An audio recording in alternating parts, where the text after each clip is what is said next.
Eso que falta, el noticioso postmatutino prevespertino de FM La Tribu que te deja con ganas.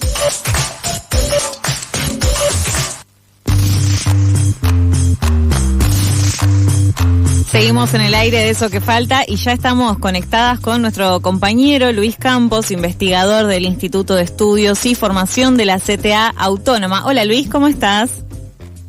Hola Mailu, ¿cómo va? Bien, ¿me escuchás bien? Sí, perfecto. Genial. Bueno, decía al inicio del programa que vamos a hablar de las cifras que se revelaron de junio respecto del empleo registrado y que el panorama, bueno, no estaría siendo el mejor. No está siendo mejor. Cuando les propuse hablar de las cifras del empleo de junio, lo hacía adrede sabiendo que es un dato viejo, una foto sepia, podríamos decir.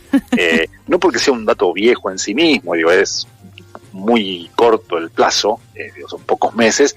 Lo que pasa es que vivimos en una realidad tan vertiginosa que a veces 2 meses de demora para procesar datos, que es, además, digo, estadísticamente, metodológicamente no es un problema. Digo, claro. Es un trabajo muy bueno que hace todos los meses la Secretaría de Trabajo de la Nación y el equipo de investigación de la Secretaría de Trabajo de la Nación. Pero bueno, a veces parece que esta información queda un poco vieja, digo, porque hablar de lo que estaba pasando en el empleo en junio, cuando estamos en septiembre, puede ser un problema. Pero lo cierto es que los datos ya de junio empezaron a mostrar algunas cuestiones que podían preverse, podían suponerse respecto del impacto de la crisis en el mercado laboral. Sí. Y lamentablemente los datos de junio ya mostraron eso con números bastante contundentes. En junio se perdieron en el sector privado registrado, es decir, los trabajadores formales del sector privado, se perdieron 12.000 puestos de trabajo. Es la caída más importante en un mes desde el primer trimestre del año pasado. Sí. Recordemos, el primer trimestre del 2024, el peor momento posiblemente de la economía y del mercado laboral durante la actual gestión, que tenía que ver con las consecuencias del ajuste y de las políticas que se habían implementado, ni bien asumió el gobierno de Javier Milei, y desarmar todas las tensiones que traía la economía, que de arrastre ya durante el 2023. Bueno, esos fueron los peores meses en materia laboral de la gestión actual. Bueno, junio del 2025 es el peor mes desde aquel fatídico primer trimestre del 2024. Así que claro, hay una llamada de atención bastante importante por ese lado. Hay bastante para desagregar en eso, sí. No, decime. No, que decía que hay bastante para desagregar dentro a su vez de ese universo del empleo registrado. Bueno, absolutamente. Ahí es donde ya la letra chica de estos últimos datos lo que muestran es que, por un lado, nosotros veníamos de una dinámica durante el 2025 y los últimos meses del 2024 yo lo llamaba una dinámica de serrucho, porque un mes subía el empleo registrado, el otro mes bajaba, el otro mes subía, el otro mes bajaba. De hecho, abril y mayo habían sido 2 meses relativamente buenos, porque habían tenido subas muy leves, pero subas al fin del empleo formal. Bueno, en junio se borró toda esa suba.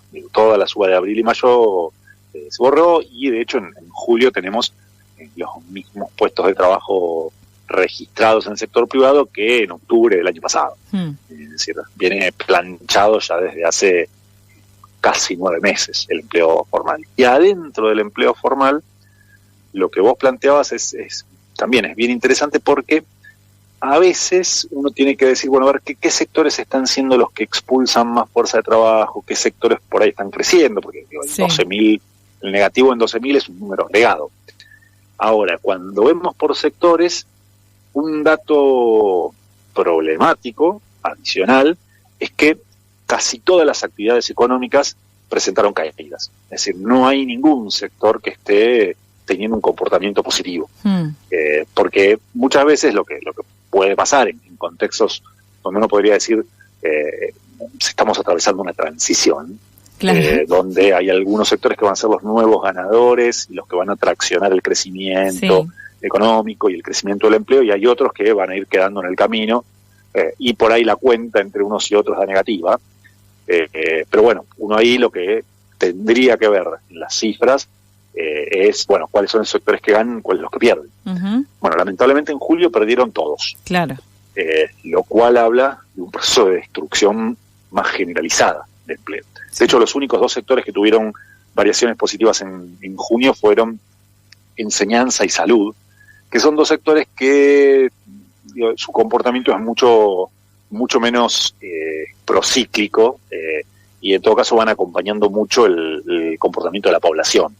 Claro. Son sectores que no tienen muchas variaciones ni para arriba ni para abajo, porque bueno, básicamente si hay más personas viviendo en el país, tiene que haber más personas trabajando en educación, tiene que haber más personas trabajando en salud, sí. Si bien esto obviamente puede presentar variaciones. Así que una caída generalizada en todos los sectores productivos de la economía es un dato que complica aún más el dato malo que implicaba en esta destrucción de 12.000 puestos de trabajo en el sector privado registrado. Uh-huh. Pienso, Luis, en estos 2 casos de mini crecimiento, enseñanza y salud, y pienso que tal vez, de hecho, este hipotético crecimiento de junio puede deberse a, no sé, personas que se dan de alta en términos de esto de ser trabajadores registrados por probablemente, no sé, una suplencia o algo por el estilo, pero que al mes siguiente eso puede claramente ser dado de baja. Sí, son sectores que no tienen tanta muchas variaciones claro. mensuales, básicamente porque se comportan bastante lineal, o sea, con una linealidad bastante clara. Sí. Hay otros sectores que son muy susceptibles a los cambios en la actividad económica. Construcción, por ejemplo. Construcción, cuando la actividad económica cae, el empleo automáticamente se derrumba la construcción, y cuando la actividad económica crece en la construcción, el empleo acompaña ese crecimiento de manera muy rápida. Sí. La industria es un sector que suele tardar un poquito más, tanto en responder negativamente como responder positivamente en situaciones de crisis, porque las industrias tratan de retener a sus trabajadores de la manera que pueden, porque recontratarlos después es un costo muy elevado. Claro. Costos de aprendizaje, tener que hacer frente a indemnizaciones. A ver, para las empresas, sobre todo para las pymes, despedir a trabajadores es un problema, no es gratuito. Sí. Y lo mismo al momento de contratar. Si la actividad económica sube un par de meses, no es que las empresas automáticamente se ponen a invertir, a hundir capital y por ende a contratar a trabajadores, sino que van tratando de ajustar e incrementar paulatinamente su producción con lo que tienen, haciendo horas extras, tercerizando algún proceso de trabajo. Esto es un comportamiento más lento, pero que tiene cambios. Claro. Bueno, en el caso de educación y salud, te diría, lo que explica esas variaciones es fundamentalmente el aumento poblacional. A medida que aumenta la población, va aumentando el empleo en estos sectores, pero muy poquito. Claro. No te mueve la aguja. Lo que llamó la atención, lo que viene llamando la atención es que los que también están presentando un comportamiento negativo en materia de empleo son los sectores que podríamos haber dicho que eran los ganadores de esta etapa, los sectores de la producción primaria. Sí. De hecho, la pesca viene teniendo una caída muy fuerte en el primer semestre, y también cayó mucho el empleo en minería y energía. Todo lo que es el complejo petrolero, el complejo minero, sí. En el primer semestre del año cayó alrededor de un 5% el empleo, lo cual es una caída muy importante. Que esto no necesariamente es vaca muerta, pero sí son los pozos petroleros fundamentalmente de los yacimientos convencionales, Santa Cruz, en Chubut, que también están presentando problemas serios. Ahí habría que pensar hasta dónde los descalabros macroeconómicos, en términos más generales, y los cambios que se están produciendo en el mercado mundial, le están afectando también a estos sectores que supuestamente eran los sectores que iban a empujar la economía argentina en esta nueva etapa. Sí. De vuelta, cuando mirás los datos de empleo, no parece ser que vaya a ir por ahí. Claro. Además vuelta, acá, insisto, sí. Estamos viendo datos de junio, sí. Y nada indica que julio, agosto, septiembre la cosa vaya a mejorar. Así claro. que es un indicador para prestarle mucha atención, sobre todo porque lo que viene en los próximos meses posiblemente vaya a ser peor. Sí, pensaba en este rubro en particular, ¿no? De estas actividades primarias que decías y que eran los que se suponía que iban a ser los sectores beneficiados. Esto está asociado a que quienes crean empleos, si se quiere, dentro de esta actividad son empresas multinacionales, ¿no? Que hipotéticamente iban a ser beneficiadas con el RIGI e hipotéticamente también iban a generar más inversiones dentro del país, que evidentemente no está pasando. No está pasando, y a ver, son sectores, sobre todo la minería y la energía, que son, a ver, los denominamos capital intensivos, es decir, son sectores que en sí mismos no demandan mucha fuerza de trabajo y sí demandan mucho capital, mucha inversión. Claro. A ver, para vos hacer una mina en la cordillera, no necesitas tantas personas, obviamente hacen falta trabajadores, sí, pero en comparación con la cantidad de plata que tenés que invertir para hacer esa mina, claro. No es tanta la cantidad de gente que necesitas. Claro, necesitas máquinas más poderosas que la obra gente. civil, pero después la explotación de la mina no es, de vuelta, no es mano de obra intensiva, como podría ser, por ejemplo, el caso opuesto que se suele poner es la industria textil, sí, donde vos necesitas muchas personas trabajando en cada máquina, con lo cual compraste un par de máquinas que no son tan caras y eso genera muchos puestos de trabajo. Pero de vuelta, son sectores que por sí mismos no van a generar mucha fuerza, una demanda de mucha fuerza de trabajo. Lo que sí tendría que haber alrededor de esos sectores son políticas industriales, políticas de desarrollo de proveedores, donde el Estado tenga un papel muy importante, diciendo, bueno, vos vas a venir a invertir en el desarrollo del petróleo no convencional, petróleo y el gas no convencional, o vas a venir a extraer minerales y vas a tener todos estos beneficios impositivos. Bueno, si el Estado les va a ofrecer eso a esas empresas, que en general son empresas multinacionales, porque no hay muchas empresas en nuestro país que tengan la escala para poder hacerlo por sí solas. Claro. Bueno, al mismo tiempo el Estado debería exigirles que, por ejemplo, contraten una determinada cantidad de trabajadores y trabajadoras o empresas locales como proveedores en distintos sectores, porque todas esas empresas además necesitan insumos para trabajar, necesitan un montón de cuestiones que, por ejemplo, el RIGI lo que hacía era facilitarles la importación de todos esos insumos en lugar de favorecer la producción local de esos insumos. El ejemplo más extremo que se ponía, en algún momento lo hemos charlado, después esto se intentó cambiar, pero tampoco fue gran cosa, era la importación de la ropa, con la cual van a trabajar esos mineros en algún desarrollo minero, que no tiene mucho sentido importar esa ropa teniendo una industria textil que la puede producir en nuestro país. Sí. Posiblemente un costo mayor que ese costo importado, pero lo cierto es que si vos esto lo dejas absolutamente librado a las fuerzas del mercado, posiblemente vas a maximizar la rentabilidad de esa empresa multinacional minera, pero lo único que te va a dejar es algún tipo de regalía en el corto plazo, y al final de las cuentas vas a tener la montaña vacía, si no va a haber más minerales, te va a haber quedado alguna suma mayor o menor concepto de regalías y no vas a haber tenido ningún tipo de desarrollo ni de creación de empleo sostenido o por lo menos significativo en términos de la cantidad de trabajadores y trabajadoras durante la explotación de esa mina, lo cual es un problema bastante serio, pero bueno, me parece que hoy ni siquiera estamos en condiciones de plantear esa discusión, porque lo cierto es que ni siquiera se están creando puestos de trabajo también en esos sectores mineros primarios, que supuestamente venían a ser las estrellas del modelo. Lo que sí está subiendo, y que esto es algo de lo que venimos hablando en columnas anteriores, es el registro de trabajadores monotributistas, ¿no? Bueno, eso, digo, viene siendo, sigue siendo, lo fue en junio, digo, es ininterrumpido el crecimiento de los trabajadores por cuenta propia, tanto formales como informales.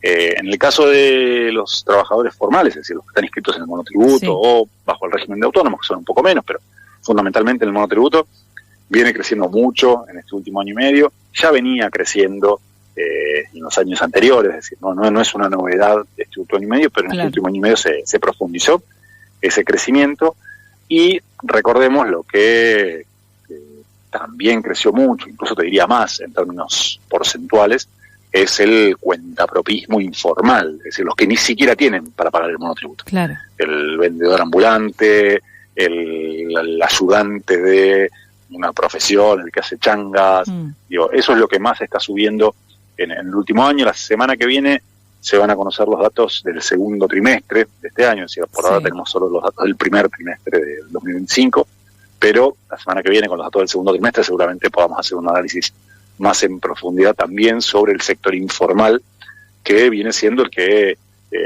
explica que el desempleo no crezca más de lo que ya creció.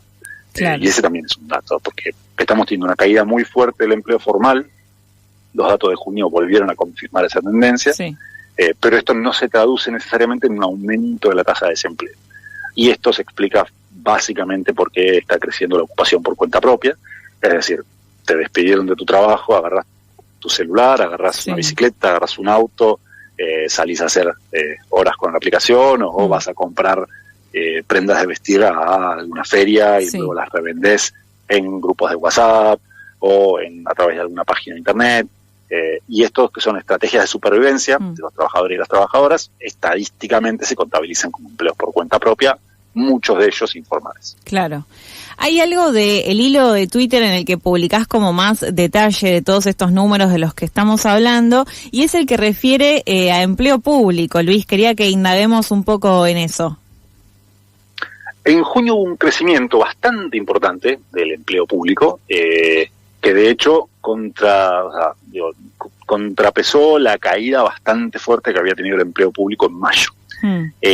Cuando estamos hablando de empleo público en estos datos, no solo estamos hablando del Estado Nacional, sino también de las provincias, los municipios, todos los poderes del Estado, que vienen cayendo sistemáticamente desde diciembre del 2023, fundamentalmente explicados por el ajuste en el Estado Nacional, pero que por sí solo no explica todo el retroceso. Es decir, evidentemente también en el acumulado de las provincias y los municipios también hubo un recorte del empleo público, no tan violento, no tan fuerte como el del Estado Nacional.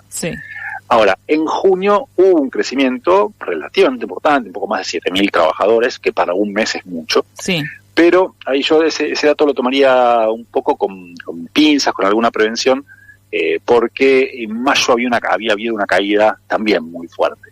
Y esto es posible que se explique por algunas cuestiones metodológicas. Los datos de estos informes siempre son provisorios, por lo cual están sujetos a posibles ajustes en los meses posteriores. Pero bueno, aún así, por lo menos el dato de junio fue este crecimiento del empleo público. Habrá que ver si se sostiene en los meses siguientes, y por ahí lo que está hablando es de algún tipo de reacción, sobre todo a nivel provincial, municipal, de frenar este proceso, esta sangría de trabajadores y trabajadoras estatales, que en el Estado Nacional lamentablemente parece que no está pronta a frenarse, pero bueno, habrá que ver ahí si hay alguna compensación por el lado de las provincias y los municipios. Claro, sí, hay que ver en términos del Estado Nacional y la Administración Pública Nacional en particular, qué pasa de acá a diciembre, ¿no? Con esto de los vencimientos de contratos anuales y demás, pero bueno, serán conversaciones del futuro. Otro de los sectores que mencionabas que creció, o que hay ahí por lo menos un pequeño alivio, en todo caso podemos llamarle, es el personal de casas particulares. Sí, a ver, llamémoslo alivio para ponerle un poco de onda, porque efectivamente no cayó. Claro, lo que pasa por es que lo menos no cayó. O sea, las trabajadoras registradas en casas particulares vienen cayendo sistemáticamente desde febrero del 2020. Es decir, es el único sector de toda la economía que cayó muy fuerte en la pandemia. No todos cayeron en la pandemia, pero es el único que después no recuperó. Cuando ves las curvas de empleo en cualquier sector de la economía, lo que vas a tener es una caída muy fuerte en gran parte del 2020, producto de la pandemia, y luego una recuperación a distintas velocidades. Pero en todos los casos se recuperan los niveles previos a la pandemia, y después el comportamiento de cada sector fue divergente. Algunos crecieron más, algunos crecieron menos, algunos cayeron. Bueno, el único sector que pasó la pandemia y no dejó de caer, es decir, siguió cayendo, más lento, pero siguió cayendo, es el sector de casas particulares. Que en el acumulado entre principios del 2020 y la actualidad ya perdió más del 10% de los puestos de trabajo. Claro, un montón. Y recordemos, son las trabajadoras que tienen menores niveles de ingresos, que están expuestas a mayores niveles de precarización, y en muchos casos, a ver, se puede estar dando un doble fenómeno. Por un lado, un pasaje de empleo formal a empleo informal. Es decir, dada la eliminación de todas las multas que tuvo la ley bases y la presencia de un sector muy importante, una parte muy importante del trabajo en el sector que se desarrolla de manera informal, es decir, podría darse el caso. Y la otra cuestión es que es un sector cuyos niveles de empleo están muy relacionados con lo que pasa con el resto de los trabajadores. porque a diferencia del resto de las actividades económicas, donde la relación empleador-trabajador, uno podría encuadrarla muy claramente entre lo que sería la relación capital-trabajo, en el caso de casas particulares, los empleadores mayoritariamente son otros trabajadores. Sí, claro. Con lo cual, si la situación de esos otros trabajadores empeora, ya sea porque pierden su puesto de trabajo o ya sea porque están teniendo un ajuste brutal en sus salarios, acá sí funciona este efecto derrame inverso. Sí. Bueno, pensemos en un estatal, o una familia de estatales, sí. Dos estatales dos trabajadores del Estado Nacional, que en el último año y medio tuvieron una caída de su salario del 30% en términos reales. Bueno, si esos trabajadores contrataban a una persona para que trabajara en su hogar, ya sea cuidando a otras personas, sí. a sus hijos, a sus hijas, o haciendo tareas de limpieza general, bueno, es una de las primeras cosas que se corta. Claro. Porque de vuelta, la vinculación entre la situación general de los trabajadores y las trabajadoras con las condiciones de empleo, tanto en materia salarial como en materia de cantidad de puestos de trabajo del sector de casas particulares, es muy directa. Y ahí me parece que parte de este retroceso, parte de esta caída del empleo formal en casas particulares en los últimos 5 años, se explica en gran medida por el retroceso de las condiciones laborales del conjunto de los trabajadores y las trabajadoras, fundamentalmente la caída salarial, que arrancó muy fuerte en el 2018, se profundizó en la pandemia y en este último año y medio tuvo un golpe muchísimo más importante. Sí, hay un apartado también en el posteo que haces, en el hilo que haces de Twitter sobre salarios. Si querés brevemente mencionar algo al respecto. A ver, salarios viene siendo una cosa medio rara, básicamente porque estamos presenciando algún tipo de mini recuperación. A ver, te diría, algo que notan solamente las estadísticas, que no se nota en el bolsillo de los trabajadores y las trabajadoras, porque efectivamente el salario promedio en el sector privado registrado le viene ganando por décimas a la inflación en los últimos 2 meses, en junio y en julio. De vuelta, si vos antes ganabas si vos te alcanzaba si vos te faltaban 1.000 pesos para llegar a fin de mes, sí, y ahora te faltan 992, no te enterás, no, claro, te sigue faltando plata. Pero en términos estadísticos eso es un crecimiento del salario real. Pero lo cierto es que el problema no está tanto en la variación, sino en los niveles. Y acá, si yo te digo que el salario real creció en junio y en julio, me vas a mirar con cara rara.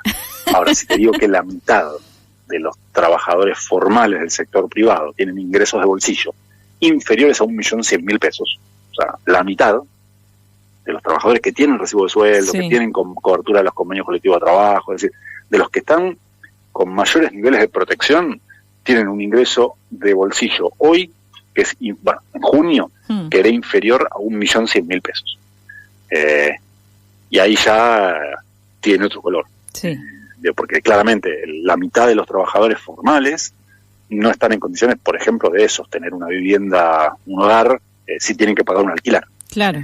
Con esa plata, claramente, pagás el alquiler y no comés. Nada más. Una familia no puede vivir con esa plata, y de vuelta estamos hablando de la mitad de los trabajadores, el 50% de los trabajadores que están por debajo de esa suma. Y ahí se explica también por qué ya está muy instalado que un hogar con un ingreso no se sostiene, que muchos trabajadores y trabajadoras están recurriendo al pluriempleo, es decir, a terminar su jornada laboral normal de 8 horas y a hacer más horas de trabajo en otra actividad para poder sostener niveles de ingreso un poco más aceptables, lo cual habla también de una precarización de la vida en general, mucho más amplia, porque esas horas adicionales que vos le dedicás al trabajo son horas que no le dedicás a tu familia, que no le dedicás a tus amigos, que no le dedicás a tu hobby, a lo que te gusta hacer. A descansar. Y esto está viendo mucho. A descansar, sí, absolutamente. A lo que tengas ganas de hacer. Sí, claro. O sea, el trabajo se está llevando cada vez una porción más importante de nuestra vida, y lo cual es producto también de cuestiones mucho más estructurales de las cuales venimos hablando, pero que en este último año y medio se profundizaron y mucho. Claro, lo que está claro es que se profundiza la precarización de la vida de los trabajadores y trabajadoras, básicamente. Esa podría ser una síntesis y de vuelta. Siempre teniendo en cuenta que estamos hablando con datos de junio, sí, que son una foto un poquito vieja, pero que cuando veamos los datos de julio y los datos de agosto posiblemente podamos volver a mirar los datos que publicó esta semana la Secretaría de Trabajo, decir, bueno, ahí empezó algo, empezó un derrotero bastante importante. Me parece que también explica algo de lo que se empieza a ver en este hartazgo, en esta resistencia creciente contra las políticas de un gobierno que dijo que iba a venir a arreglar muchas cosas y que nos iba a mejorar las condiciones de vida, y no parece que eso esté pasando. No, tal cual. Bueno, en 15 días seguiremos hablando de esto si es que se publica la parte ahora que nos falta de este año, Luis. Sí, con el informe del INDEC seguramente vamos a poder hacer un análisis bastante más comprensivo, sobre todo porque vamos a poder incorporar la situación del empleo informal, que, recordemos, explica alrededor de la mitad de la fuerza de trabajo de nuestro país, lo cual también debería ser parte del análisis cotidiano. Gracias, Luis. Nos encontramos en 15 días. Abrazo también. Pasó así Luis Campos en una nueva entrega de La Casta Sos Vos, esta columna quincenal en la que hablamos de cuestiones laborales.